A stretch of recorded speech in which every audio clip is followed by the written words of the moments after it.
सीधे आपको ले चलेंगे गोरखपुर, जहां पर इस वक्त मुख्यमंत्री योगी आदित्यनाथ सरकार के 3 साल पूरे होने पर प्रधानमंत्री जी ने प्रधानमंत्री उज्ज्वला योजना के माध्यम से हम सब ने भी देखा है कि गरीब के घर में भी रसोई गैस का चूल्हा जल सकता है, यह करके दिखाया है देश के यशस्वी प्रधानमंत्री आदरणीय श्री नरेंद्र मोदी जी ने। देश के अंदर नौजवानों को डिजिटल इंडिया के माध्यम से आगे बढ़ाने का कार्य जहां हुआ, वहीं देश के अंदर अनुसूचित जाति और जनजाति के नौजवानों को आत्मनिर्भर और स्वावलंबी बनाने के लिए स्टैंड अप और स्टार्टअप कार्यक्रम के माध्यम से देश के बैंक की प्रत्येक ब्रांच को यह निर्देशित किया गया कि प्रत्येक ब्रांच अपने अपने यहां एक एक अनुसूचित जाति के नौजवान को आत्मनिर्भर बनाने के लिए उसे आर्थिक रूप से सहयोग देगा, और इस दिशा में एक साथ प्रयास हुआ। 2.5 लाख ऐसे नौजवानों को देश के अंदर स्वावलंबन की ओर अग्रसर करने का कार्य अनुसूचित जाति और जनजाति के नौजवानों के लिए अगर किसी ने किया तो वह कार्य क्या देश के यशस्वी प्रधानमंत्री श्री नरेंद्र मोदी जी ने। कौन सा ऐसा क्षेत्र है जिस पर इस दौरान कार्य न हुए हों?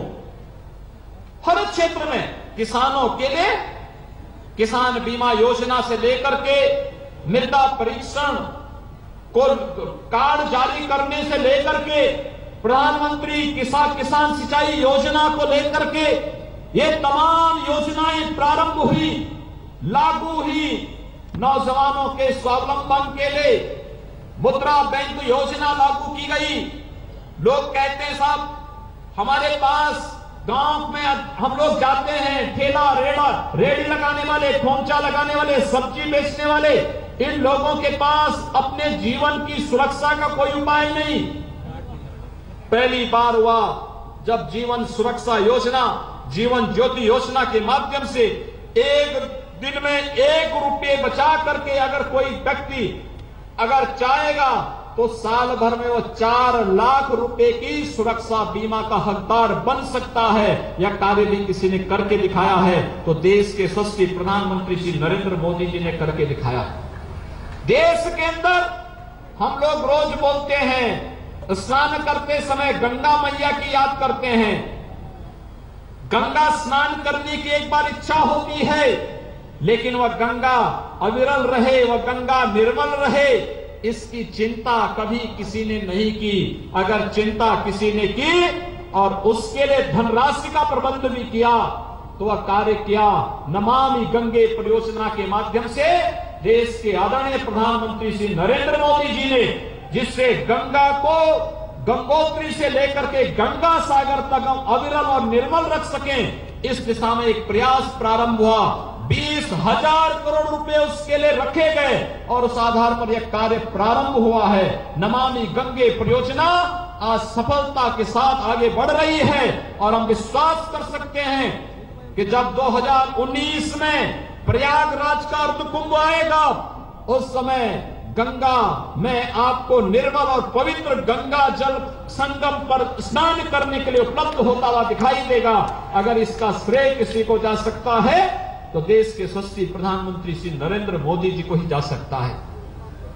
बंदों, अनेक योजनाएं इस दौरान केंद्र की सरकार ने संचालित किए और उन योजनाओं के माध्यम से इस देश के अंदर प्रत्येक तबके के लोगों को लाभान्वित करने का प्रयास हुआ।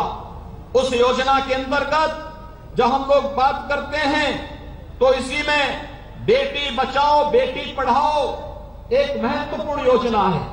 याद करिए 2014 के पहले जब इस देश के अंदर बालिका और बालक के बीच का अनुपात कई राज्यों में, कई जनपदों में कम होता हुआ दिखाई दिया, लेकिन इसको एक चैलेंज के रूप में लेकर के योजना चलाई केंद्र की सरकार ने। बेटी बचाओ बेटी पढ़ाओ के माध्यम से आज वह कई जनपदों में संतुलन एक बार पुनः बनता हुआ दिखाई दे रहा है। इसी प्रकार से कोई सोच भी नहीं सकता था कि देश के अंदर कोई प्रधानमंत्री स्वच्छ भारत अभियान की शुरुआत करेगा। देश के प्रधानमंत्री ने देश के अंदर, और मैं कहता हूं यह देश के लिए आवश्यक है ही, लेकिन पूर्वी उत्तर प्रदेश के लिए तो स्वच्छ भारत अभियान यहां पर इंसेफ्लाइटिस से बचाव का सबसे रामबाण साबित हो सकता है। जिस दिन आप लोग अपने गांव, अपने घर और अपने आसपास, अपने कस्बों को स्वच्छ और सुंदर बनाने का कार्य करेंगे और शुद्ध पेयजल की आपूर्ति करना प्रारंभ कर देंगे, तो इंसेफ्लाइटिस जैसी बीमारियां हमेशा के लिए समाप्त हो सकती हैं। केवल हम लोगों को उस पर प्रयास करना होगा। लोग कहते थे क्या गांवों में बिजली आ पाएगी? पंडित दीनदयाल उपाध्याय ग्राम ज्योति योजना के माध्यम से आज गांव गांव में हर मजरे में विद्युतीकरण का कार्य हो रहा है। पूरा पैसा केंद्र की सरकार दे रही है और आदरणीय प्रधानमंत्री जी ने तो यह भी कह रखा है कि जितने गरीबी रेखा के नीचे जीवन यापन करने वाले परिवार हैं, इन सभी परिवारों को मुफ्त में विद्युत का कनेक्शन उपलब्ध करवाने की व्यवस्था की जानी चाहिए। मैं आप सभी कार्यकर्ताओं से आग्रह करूंगा, शहर हो या ग्रामीण क्षेत्र, गरीबी रेखा के नीचे जीवन यापन करने वाले परिवारों को मुफ्त में रसोई, मुफ्त में जैसे उज्ज्वला योजना के अंतर्गत रसोई गैस देने की प्रक्रिया प्रारंभ हुई है, उसी प्रकार से विद्युत कनेक्शन भी मुफ्त में दिलवाने की प्रक्रिया प्रारंभ करिए, जिससे हर गरीब के घर में एक बिजली का बल्ब जल सके।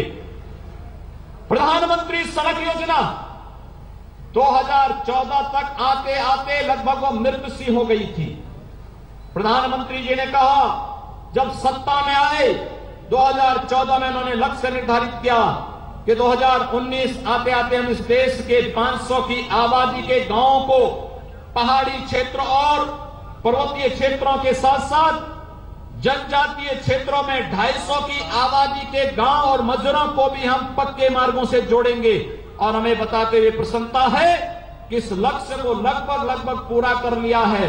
हम लोगों ने उत्तर प्रदेश से एक अनुरोध किया है कि 250 की आबादी के जो गांव अभी पक्के मार्गों से नहीं जुड़ पाए हैं, प्रधानमंत्री ग्रामीण सड़क योजना के माध्यम से इन कार्यों को भी ले लिया जाए।